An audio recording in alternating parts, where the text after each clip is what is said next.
वर्ष था 2020, जब भारत में एक नई चुनौती दस्तक दे चुकी थी। चुनौती एक ऐसी महामारी की जिसने वैश्विक स्तर पर अपने पांव पसारने शुरू कर दिए थे। इस वैश्विक महामारी का नाम था कोविड-19। दिसंबर 2019 में चीन के वुहान शहर में कोरोना का पहला केस दर्ज किया गया। वायरस के अति संक्रामक होने के कारण कुछ ही महीनों में इसके मरीज दुनिया के अधिकतर देशों में फैल चुके थे। देश जैसे कि रशिया, फ्रांस, इंग्लैंड, जर्मनी और अब भारत भी इससे अछूता नहीं रह गया था। बीमारी देखने में तो साधारण वायरल जैसी ही नजर आती थी, जिसमें खांसी, जुकाम एवं सरदर्द जैसे लक्षण देखने को मिलते थे। लेकिन कोई भी इस बीमारी का तोड़ निकाल पाने में सक्षम नहीं था। शायद इसीलिए mask, sanitiser, covid kit, social distancing और क्वारंटीन जैसी सावधानियां बरतकर ही इससे बचाव करना एकमात्र उपाय था। भारत में कोरोना की शुरुआत जनवरी 2020 में केरल राज्य से हुई, जहां इसका पहला केस दर्ज किया गया।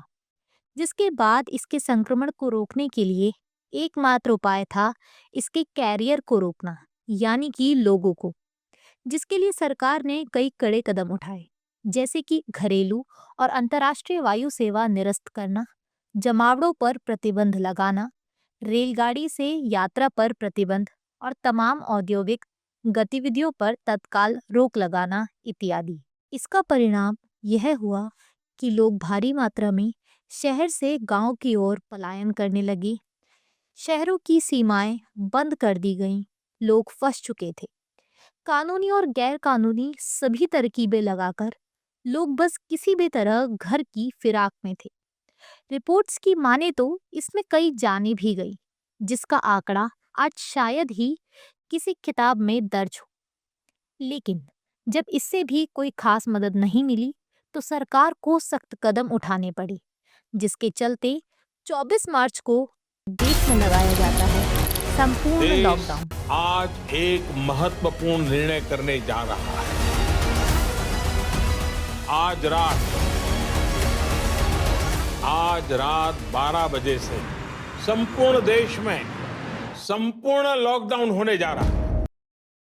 4 चरणों में लगे इस लॉकडाउन ने देश और देशवासियों दोनों की ही कमर तोड़ दी थी। इसका असर लोगों के जीवन सहित उनकी जीविका पर भी देखने को मिला था। हालांकि सरकार ने अपने स्तर से गरीब परिवारों की सहायता के लिए राहत पैकेज भी लॉन्च किए, जिसमें लगभग कुल 1,70,000 करोड़ खर्च किए गए थे। लेकिन इसके बावजूद भी स्थितियों में ज्यादा परिवर्तन देखने को नहीं मिला और स्थितियां दयनीय बनी रही। इसके अतिरिक्त इसी समय घर में कैद लोगों को भ्रमित करना भी आसान था, जिसके चलते फेक न्यूज ने सबसे ज्यादा रफ्तार पकड़ी। फिर चाहे वो सरकार द्वारा प्रवासी मजदूरों को उनके घर तक पहुंचाने के लिए बसों के इंतजाम की बात हो, या फिर कोरोना के मात्र काले साए होने की अफवाह। वहीं दूसरी ओर कोरोना से अधिक शुद्ध था तो वो था भ्रष्टाचार। 10,000 के ऑक्सीजन सिलेंडर को 1 लाख रुपए में, 2500 की रेमडेसिविर की दवा को 50,000 रुपए में भी बेचा गया। सैनिटाइजर की बॉटल्स में नीला पानी भर के बेचा गया। न मास्क, न कुछ, सभी चीजें मिलावटी थी। कुछ शुद्ध थी तो वो थी कोरोना की बीमारी। लेकिन कोरोना के दूसरे पहलू को भी नकारा नहीं जा सकता है, जिससे प्रकृति के लिए ये वरदान साबित हुआ।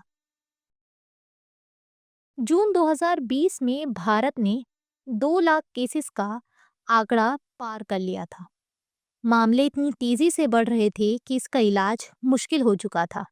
जानें बचाने के लिए एकमात्र उपाय और प्रभावी उपाय था तो वो था एक वैक्सीन का होना, जिसके चलते सरकार द्वारा 900 करोड़ का बजट रिसर्च के लिए प्रदान किया गया।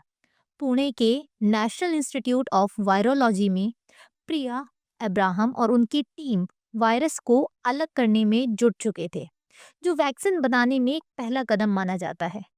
और ये कदम सफल भी हुआ जब भारत की एनआई सीरम कंपनी ने कोविशील्ड नामक वैक्सीन बनाकर तैयार कर ली। 3 जनवरी 2021 को भारत में सबसे बड़े टीकाकरण अभियान की शुरुआत हुई। अभी कोविड की पहली लहर का असर खत्म नहीं हुआ था कि दूसरी सुनामी यानी कि कोविड के सबसे खतरनाक वेरिएंट डेल्टा ने दस्तक दी।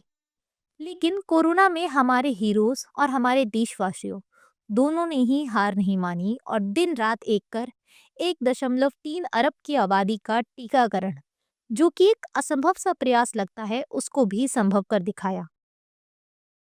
आज देश दोबारा से अपनी रफ्तार पकड़ चुका है। लोगों ने इस बीच लोगों की अहमियत जानी है। इसके अतिरिक्त हम उनके कार्यों को भी भुला नहीं सकते हैं जिन्होंने इस वायरस से लड़ने में अपनी जान की भी परवाह नहीं करी। हमारे पुलिसकर्मियों, डॉक्टर और सरकारी कर्मचारियों ने जिस बहादुरी से अपने अपने कार्य कुशलता का परिचय दिया, वह निश्चित रूप से सराहनीय था।